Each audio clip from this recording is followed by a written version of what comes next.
Hello. I hope that whenever you're watching this, you are having a great day. Today, we are going to be kind of talking about advising, what to expect, who your advisors are, and kind of like what you can do in your own advising process. So, this is the Declassified Guide to Advising. All right, so this is kind of an overview of what we're talking about today. So first, what is advising, then preparing for advising, utilizing your advising appointments, and then just some important things to remember. So first, what is advising? Who is your advisor? What's their job and what's discussed in the appointment? So who is your advisor?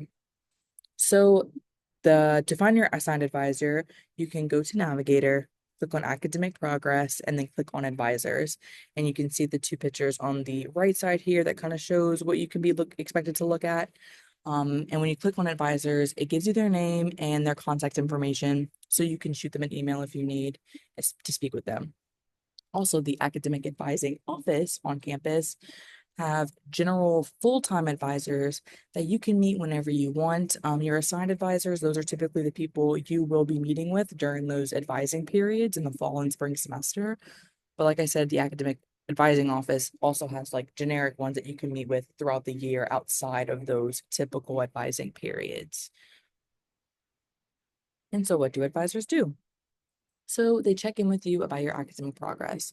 So you're going to be going over your academic plan for future semesters and also kind of just talking about where you're at and where you have been, discussing your goals and plans. So this is really big for how are you handling the course load? What does that look like for you? Are you thinking about changing your major, minor, or interested in some different certificates? And finally, they're also there to provide some resources for you, especially if you're needing some extra support academically or mentally. They can guide you in the right direction with that. And as like a little reminder, you are the expert of your own academic journey. So the advisors are great and they're super, super helpful. But we're going to kind of talk about in the next coming slides about preparing for advising. So that's also really important because you are the one getting this degree. And so ultimately, at the end of the day, you are the expert of how you want that degree to go and your journey to get it. So some advising meeting options. So like I said previously, there's kind of like the year-round meetings you could do that are kind of offered in the academic advising office with the general advisors. And there's also the typical two advising periods. Like I said, one in the fall, one in the spring, and those are typically around the midterm kind of era. And then scheduling. So you can schedule through Navigate for those generic appointments with the academic advising office. But if you want to schedule with your assigned advisor, you can just send them an email and see if you can meet with them then. Typically during the advising periods, your advisor will reach out to you to schedule an appointment with them to go over your academic plan. And then also the meetings to be in Zoom or in person. That's really up to you and your comfort level and how you think you best relay and receive that information. And the length of meetings, typically about 30 minutes long, but they definitely can vary depending on the conversation you want to have. So just like whenever you're scheduling that meeting, let them know if you know there's more that you want to talk about than just like these are the classes I want to take next semester and there's just like some other things you need to get off your chest. Let them know because they can leave some more space for you for sure. All right. The second part is preparing for advising. So, how can you best show up to your advising appointment? All right. So, before meeting with an advisor, you want to review your academic progress and have a basic understanding of what you've completed and how much you have left to go. Again, this goes with that reminder of like you are the expert of your own academic journey. So, it's really great for you to take charge and just have like a really base level understanding of like what's going on and where you're at in your journey and like kind of like how many credits have I taken? What can I look for how many credits do I need left? That kind of thing. And it's also great to check in with how you're feeling about your course load. How did I feel about the credits I took this semester? Can I do more? Do I need to do less next semester? And really be honest with yourself about how you're feeling so that you can best set yourself up for success.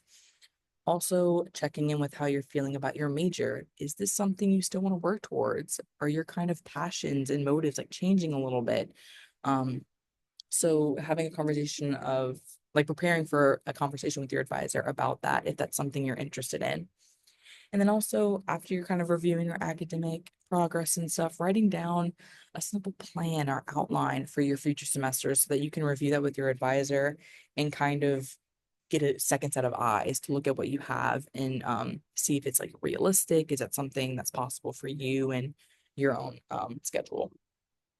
And then, of course, any questions that are coming up for you, write them down because you don't want to forget them when you're at the meeting and then like remember after the meeting's over and maybe have to reschedule something else. So definitely write them down so you don't forget.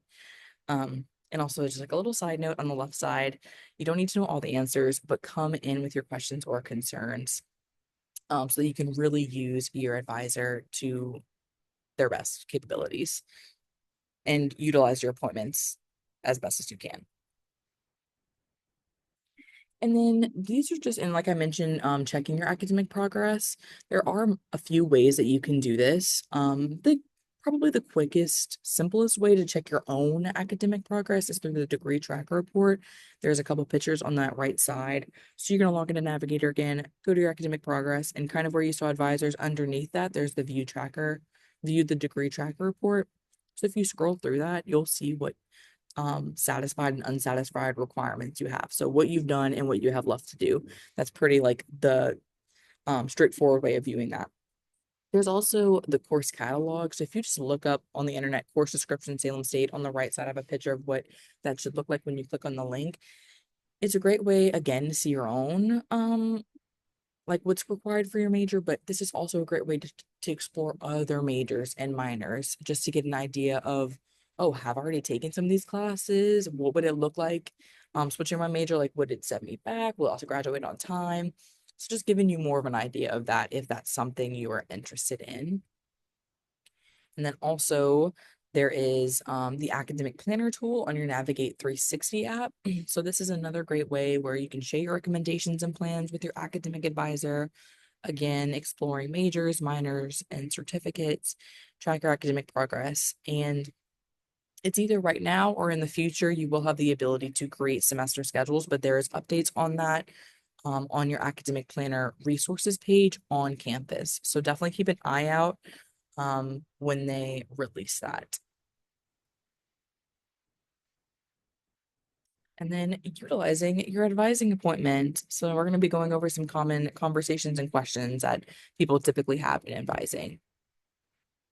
So some common conversations and advising meetings, you're going to be reviewing your current grades and your performance and how that's going for you. You're going to be discussing your progress towards your degree requirements. So are you maybe not taking as many credits as you need to graduate on time? How can we go from there? Are you okay with that pace? Do you need to go faster? So it's really just you taking the lead and figure out what you want, what's best for you. Discussing potential electives. Electives are always an interesting conversation because there's so many and it really is up to you and your interests. But it's also just ensuring that the electives that you're taking are aligning with what is required for your degree. So you aren't taking something that's completely out of that scope of what's required. So you can get those like required credits. Um, and then identifying areas where you need support or improvement. Would you be interested in tutoring? Do you need some mental health support? So being honest with that with your advisor so they can assist you in that direction. This is also a time where you can start discussing potential career paths, internships, and job opportunities. Your advisors may know a lot of those options that are on campus, which would even be great, greater, maybe easier for you because it's right on campus. So definitely take that opportunity to ask questions. And if they don't know the answer, then they can definitely find it out for you and get back to you. And then also they can recommend and connect you with relevant campus resources for whatever you may need. And then here are some common questions in advising meetings. So can I graduate early or when am I expected to graduate? This is always a huge, huge question. Just because the goal is the degree. So this is definitely something that people ask all the time in advising. Another good one is what are prerequisites for courses I need to take? Some people might have a course in mind that they need or want to take, especially like those electives that I was saying, but they don't have the necessary requirements to actually register for the course because I needed to take something else before. So it's important to really look into what's required for the courses you want to take or need to take. Um, Another good one, how do I change my major or minor? Or how does changing my major and minor affect my graduation date? Like I said, changing your major, you might have taken a lot of the classes that are required for a different major. So you might still be on time. It might set you back another year or semester. Maybe you'll graduate early. Those are just really great questions so you can have an idea of that in your mind. Another one, how can I find a tutor if you're needing that extra academic support? And then finally, I think this is a really, really big one, is should I be aware of any required courses that are only offered in the spring or fall? This is just really great to know planning ahead because you don't want to be stuck maybe staying an extra semester in college because you didn't take the course that was only offered in one of the semesters. So that this last one is a really, really, really great one to ask. And then finally, just some important things to remember. So advising and registration, like I said a couple times already, there are two advising periods, like official ones, one in the fall, one in the spring, and they're typically around the midterm time. You will need to, and this kind of goes with registration, you will need to be advised during each of those periods to be able to register for classes for the next semester. That is a requirement.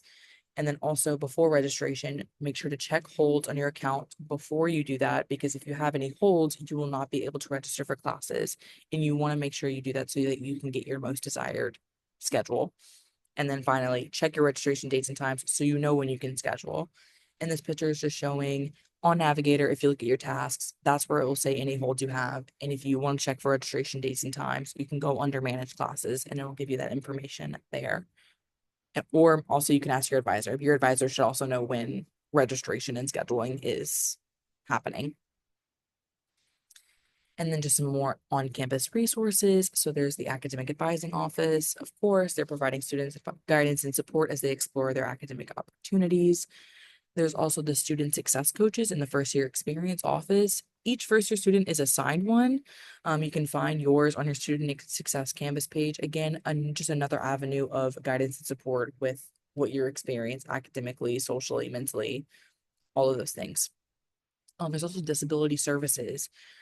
This office can help you receive any academic accommodations that you may need to best support your academic journey once again, and then also counseling and health.